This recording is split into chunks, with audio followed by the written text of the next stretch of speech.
Kothamangalam KSRTC യൂണിറ്റിൽ അനുവദിച്ച പുതിയ കോതമംഗലം, തൃക്കാരിയൂർ, കോട്ടപ്പടി, ആലുവ, ഗുരുവായൂർ വഴി കോഴിക്കോട്ടേക്കുള്ള fast passenger service Antony John MLA ഉദ്ഘാടനം ചെയ്തു.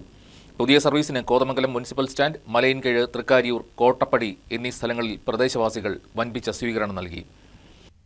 കോതമംഗലത്തിന്റെ പരിസര പ്രദേശങ്ങളിലുള്ളവർക്കും കോട്ടപ്പടി, തൃക്കാരിയൂർ, ആയക്കാട് തുടങ്ങിയ ഗ്രാമീണ മേഖലകളിലുള്ളവർക്കും എറണാകുളം ഭാഗത്തേക്ക് പോകുന്നതിന് കോതമംഗലം ടൗണിലേക്ക് എത്തിച്ചേരേണ്ട സാഹചര്യമാണ് ഇതുവരെ ഉണ്ടായിരുന്നത്. കോട്ടപ്പടിയിൽ നിന്നും എറണാകുളത്തേക്ക് സ്വകാര്യ ബസ്സുകളാണ് സർവീസ് നടത്തുന്നതിൽ ഏറെയും. പുതിയ KSRTC സർവീസ് എത്തുന്നതോടെ എറണാകുളം ഭാഗത്തേക്ക് പോകുന്നതിന് കോതമംഗലം ടൗണിലേക്ക് എത്തേണ്ട സാഹചര്യം ഒഴിവാകും. ഒപ്പം സമയവും ലാഭിക്കാനാകും. എറണാകുളത്തു നിന്നും തിരികെ വരുന്നവർക്കും ഈ സർവീസ് ഏറെ ഗുണം ചെയ്യും. കോതമംഗലത്ത് 5ഓളം പുതിയ സർവീസുകൾ ഉടൻ ആരംഭിക്കുമെന്നും അതിൽ പ്രധാനമായ Kothamangalam Bangalore AC sleeper bus ആരംഭിക്കുന്ന കാര്യവും ഗതാഗത വകുപ്പ് മന്ത്രിയുടെ ശ്രദ്ധയിൽപ്പെടുത്തിയിട്ടുണ്ടെന്നും കോതമംഗലത്തെ മുനിസിപ്പാലിറ്റി, പഞ്ചായത്തുകൾ എന്നിവ ബന്ധപ്പെടുത്തിക്കൊണ്ട് സർക്കുലർ സർവീസ് ആരംഭിക്കുമെന്നും കോതമംഗലം യൂണിറ്റിൽ യാത്രാ ഫ്യൂവൽസിന്റെ പ്രവർത്തനം ആരംഭിക്കാനുള്ള നടപടികൾ സ്വീകരിക്കുമെന്നും ആന്റണി ജോൺ MLA ഉദ്ഘാടന വേളയിൽ സൂചിപ്പിച്ചു.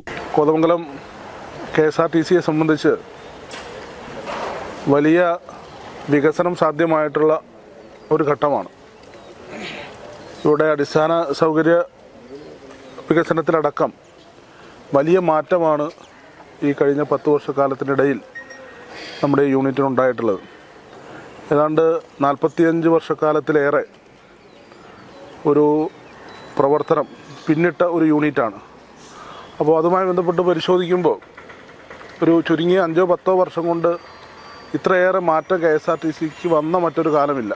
കോതമംഗലം KSRTC യൂണിറ്റ് സ്ത്രീ സൗഹൃദ യൂണിറ്റാക്കി ഉയർത്തുമെന്നും അദ്ദേഹം വ്യക്തമാക്കി. ചടങ്ങിൽ മുനിസിപ്പൽ ചെയർപേഴ്സൺ ഭാനുമതി രാജു അധ്യക്ഷത വഹിച്ചു. മുനിസിപ്പൽ കൌൺസിലർമാരായ CPS ബാലൻ, സലിം ചെറിയാൻ മാലിയിൽ, സിജു കോമയിൽ എന്നിവർ പ്രസംഗിച്ചു. General controlling inspector Anas Ibrahim, Baby Joseph, chargeman Simon Edy, Anas R, Siddique CM, JN CR, Jason Joseph, Rajeev N എന്നിവർ ചടങ്ങിൽ സന്നിഹിതരായിരുന്നു. പുതുതായി ആരംഭിച്ച സർവീസിന് കോതമംഗലം മുനിസിപ്പൽ സ്റ്റാൻഡ്, മലയൻകീഴ്, തൃക്കാരിയൂർ, കോട്ടപ്പടി എന്നീ സ്ഥലങ്ങളിൽ പ്രദേശവാസികൾ വൻപിച്ച സ്വീകരണം നൽകി. News desk KCV news.